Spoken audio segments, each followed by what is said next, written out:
what about that experience where you got fired in your job? What did you take away from that? That was probably your first time having gone through something like that. Um, well, if you think of it as a failure, it was not my first time failing at something. In fact, I've had many failures both Mm, before and after that. Um, but let me say that was totally my fault that I did get fired.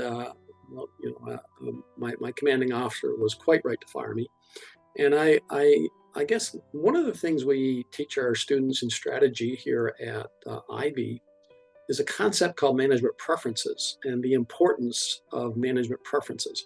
And I make the illustration that if the environment is telling you you should pursue differentiation, mhm. and you've got great resources to support differentiation, and you've got great leadership to support differentiation at certain levels of the organization. But let's say you're a founder-led, founder-owned Hmm. organization, and the founder wants to pursue cost leadership.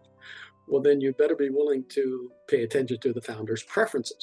Now, in my case, my commanding officer, I was navigating a 564-foot oil tanker, which the Canadian Navy owned at the time.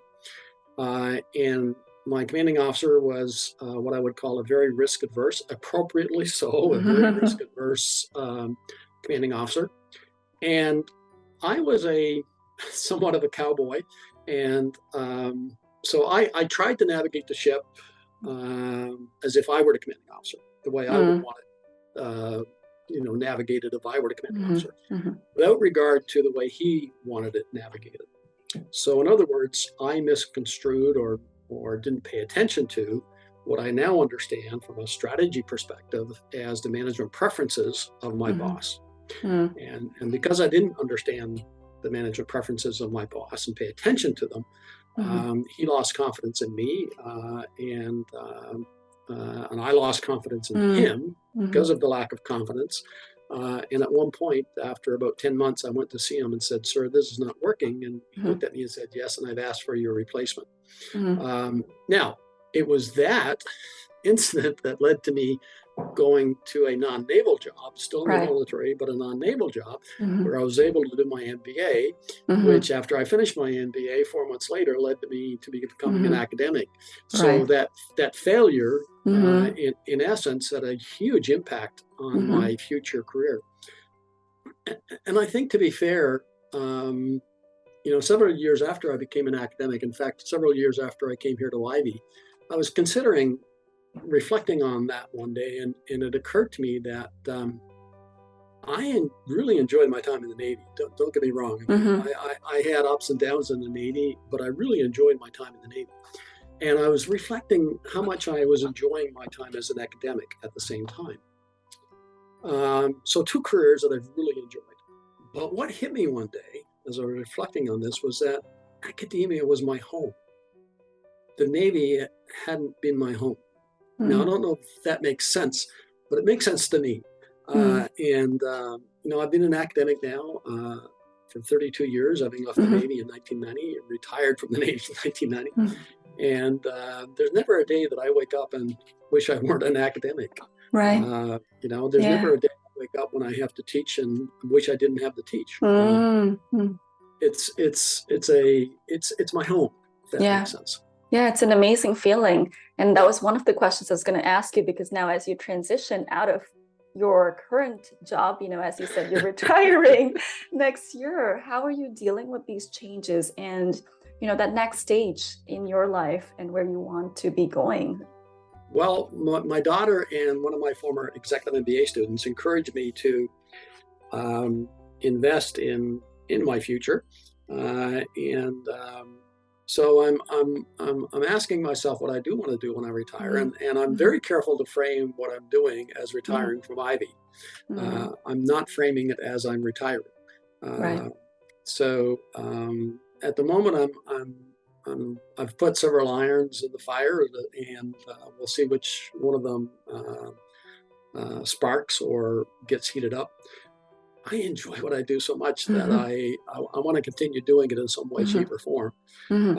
I don't know what that is yet, Mhm. Interestingly, I felt, this was the right time to retire from Ivy in a formal sense. Mhm.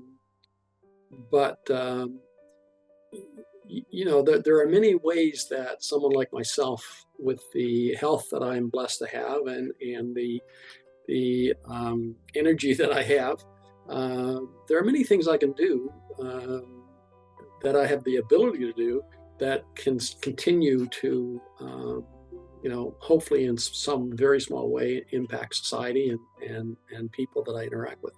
So while I'm retired from Ivy, I'm not, quote, exactly retiring yet, Of or course. that's not my intention to exactly retire yet.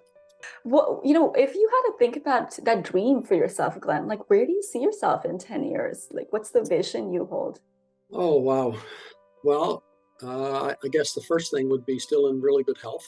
Mhm. Um, I intend to continue to work out, take care of myself, um, eat right, and who knows? Mm. Continue to write, continue to help people. Maybe mentor young business Mhm. leaders. I'm currently mentoring a couple of young business Mhm. leaders, and I find that very fulfilling. Mhm. Um, and it's just a matter of having a coffee with them and or a Zoom chat with them and spending an hour or so asking questions and them asking questions and giving them some more, trying to lead them to figure out, okay, what should I do Mhm. in particular leadership situations that I get involved in at work, and perhaps helping them understand what I understand from corporate strategy and business Mhm. unit strategy, and helping them understand, like, if they're leading a particular business unit in a multi-business enterprise, what does that mean for them as the leader of Mhm. the business unit, Right. and the impact of the corporate entity on them. Mhm. So, that's something that I would like to do at some point, Mhm. or maybe do it with more business leaders than I'm currently doing it.